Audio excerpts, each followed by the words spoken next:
This episode of The Casual is brought to you in part by Squarespace. For all your website needs, Squarespace delivers it in an all-around package to help you build a beautiful, integrated online presence. Before it became well known among the denizens of street, Dior was something else entirely. And because your boy can't leave you hanging without knowing exactly what the brand is or what you're getting into, we're gonna break it down.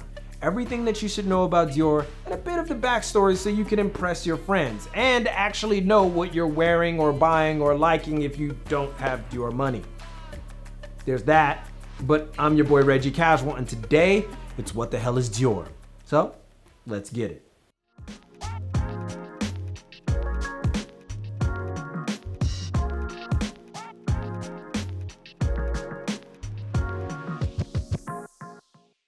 Dior was founded by the man of the same name, Christian Dior, on December 16, 1947, although collections didn't start till 1947. And it became one of the most important Parisian labels on the planet as it heralded in a new era of femininity that literally saved Parisian fashion. That's not hyperbole. 1946 was right after World War II, and France was, for lack of a better phrase, in desperate rebuild mode. Fashion had drifted dramatically from the country, and the tenor of the moment was a bit more subdued. That was until Christian popped in with the new look, basically a return to the glamorous looks with an air of modernity at the time that would influence many designers of that time and even today. That's right, Christian's new look was so forward and influential that it continues to be studied in great detail and used as a reference for many designers today, from Vivienne Westwood to Alexander McQueen. Ralph Simmons even revisited the new look in 2012 when he helmed the label. But it's important to note that the new look wasn't well received everywhere. There was a lot of criticism, especially since it used a dumb amount of fabric, which basically spit in the face of the frumpy wartime dresses, not to mention the textile rations that were enforced during the war, so not everybody was hip to it. Be that as it may, Christian Dior practically brought fashion back to France because the new look was so incredibly popular, and he would continue to inform the industry for the next 10 years. Which may seem short, but Christian, the man himself, passed in 1957, but by that time was considered a fashion great despite only being active for 10 years under his eponymous label. Now I know what you might be thinking, when do we get to like the Jordan, Stussy, and crazy stuff today? Because that's important, right? Yeah, that happens a little bit later, so let's hold up a bit because a name you should know entered the fray after Dior passed. Enter Yves Saint Laurent, who was promoted to the artistic director position at Dior. He's actually chosen by Dior himself. At 21, Saint Laurent would continue the work of Dior in his first 1958 collection and was praised as a hero for saving the label. But Laurent was like, oh, so I'm that hot stuff right now, let me do my own thing, and became increasingly experimental, leading to his 1960 collection that pissed a whole lot of people off at Dior. He was then let go and replaced. In the meantime, some technical stuff happened. Fragrances like Sauvage or Savage were introduced, and most notably in 1970, Dior Homme was established. That's the men's line. Now we're getting somewhere. But before that, let's get in a word from our sponsor, Squarespace, and talk about Dior in modern times. In the fashion industry, the competition is fierce, and your presentation has to look solid from jump. That's where Squarespace comes in. Beautifully designed templates, easy to use web building tools, and social integration make Squarespace the perfect choice for the budding entrepreneur or even the savvy professional. Plus, by using our link, squarespace.com/thecasual, you could save 10% when you start. So get that business off the ground the right way and use Squarespace today.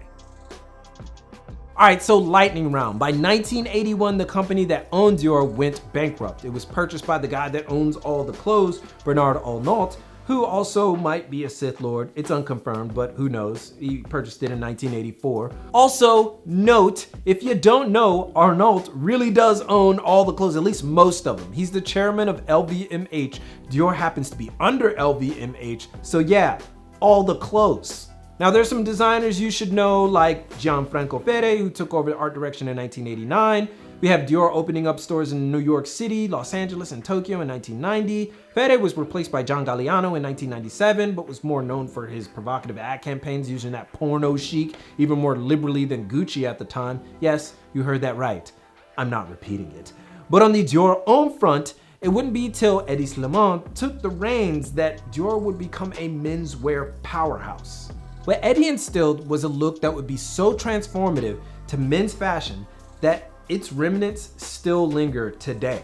The slim tapers, the punk nods, even the slight grunge accents will be taken up by street and contemporary, spearheading the so-called skinny jeans era. That's right, it was Dior. They did it. It's their fault. In fact, Eddie is responsible for the increasing popularity of the slim fit, damn near skinny fit suit, which changed the game for the modern man who wasn't as bulky as his contemporaries. So in other words, Eddie Slimane changed the game. He killed it. However, Eddie's consistency got the better of him. In an industry where that new matters, Slimane's similar runways were well done, but more of the same.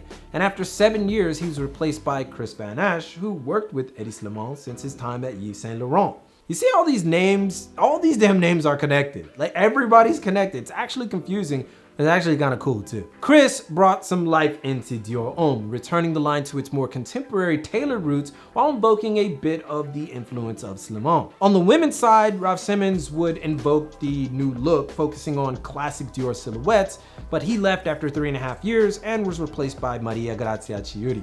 By 2018, Chris Van Ash left, and we finally get to Kim Jones, whose love of street has influenced Dior like never before. Collaborations with Stussy, Jordan Yoon, Arsham Sorayama, and others have now positioned Dior Homme as the label of today. Much like Eddie Slimane before him, Kim Jones has found a way to inform almost all of fashion, but instead of classic takes, his incorporation of street has invited an entirely new set of clientele. And the results have been phenomenal, to say the least. Due to Kim's fearlessness, the company saw a 16% revenue growth in the first 9 months of 2019 and an 18% growth in the fashion and leather goods sector, higher than any other sector at the company. And let's not mention the Jordan collab, because we all know how that went.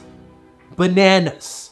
And despite being around since 1947, Dior positions itself as the fresh brand, disrupting the industry with its unconventional and unapologetic take, especially in menswear. So yeah, that's pretty much Dior in a nutshell, the highlights, but there's a whole bunch more to research. And the best way to do that is to check out some collections from both men's and women's.